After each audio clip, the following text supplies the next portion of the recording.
Hello, everyone.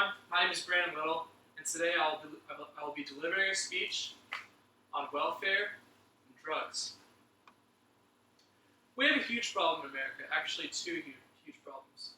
We have the welfare epidemic in the South, and we have the heroin epidemic in the Northeast. Mix two and two together, and you get an issue that is widely considered one of the most controversial topics in recent politics. Congressman Sonnenberg from Colorado made a valid point, in my opinion, when he said, if you have enough money to buy drugs, then you don't need the public assistance. In an effort to promote economic fairness, along with many other reasons, many states have engaged in active legislature to try to issue and mandate mandatory drug tests for those who are welfare recipients. It is widely known that welfare recipients are quote-unquote drug-free. But recently, there really isn't any way to actually make sure of that. There hasn't been, states are starting to do this, like I said, but there haven't been quantified efforts to try to bring about change in this category. While welfare recipients identify with those stricken with poverty-stricken individuals are very much more inclined to start actually using drugs. It's just a wide-known fact. Actually, many people who have become poverty-stricken owe that to the use of drugs. This topic is absolutely relevant to all because at some point in time, each member of society, you, me, will start needing the security of knowing the government's economic doings as it relates to their professional, social, and psychological lives.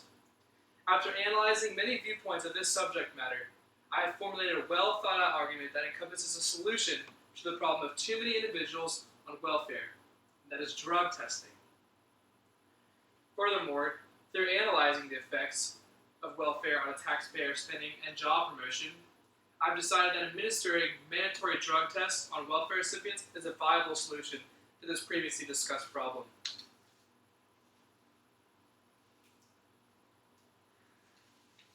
Does anyone want to tell me what this is?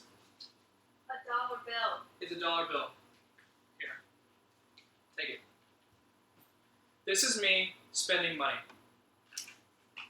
I'm happy. I got something in return. I got something that I need to provide for my family. Give me the dollar back.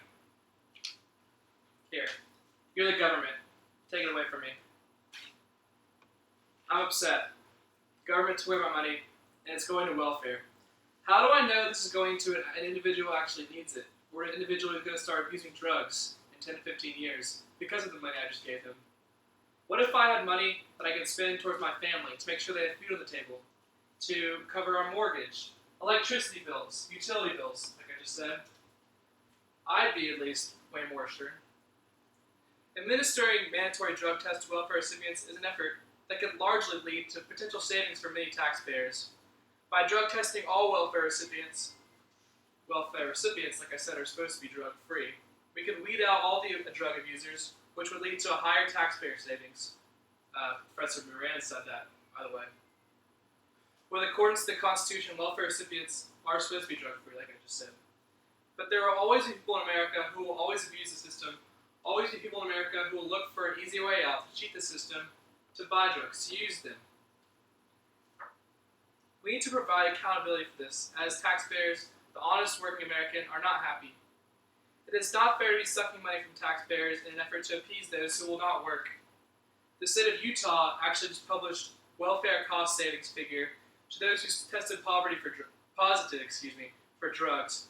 The number came out to be $350,000 of savings that they could have saved instead of administering money to welfare individuals who are drug abusers.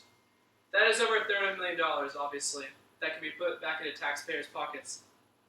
While that is divided among seemingly a large number of people of Utah, think about this. A working-class family, that little extra money can do wonders. While honest Americans are chucking over a portion of their money to government towards this welfare, they sacrifice money that can be used to buy food for their loved ones, or like I said, to pay the electricity bills. It is simply, in my opinion, not right.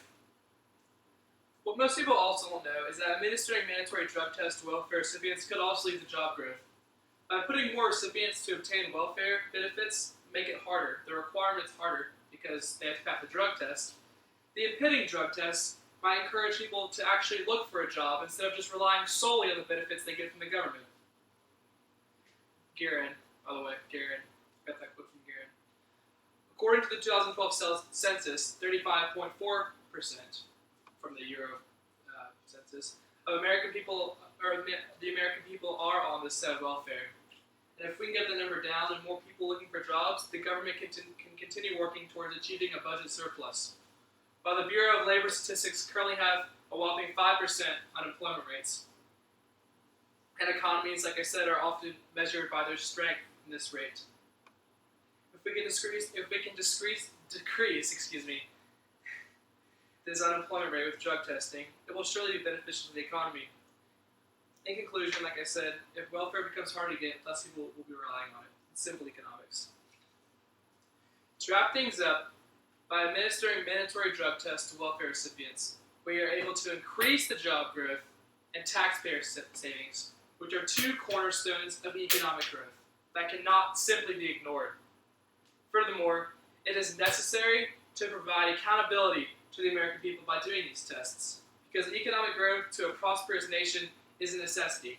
We need to always keep moving forward and never take steps back. Now lastly, and surely not least, I'm going to leave you with a call to action. Write your senator. Write your congressman. Let's put a bill into action in your state. Thank you.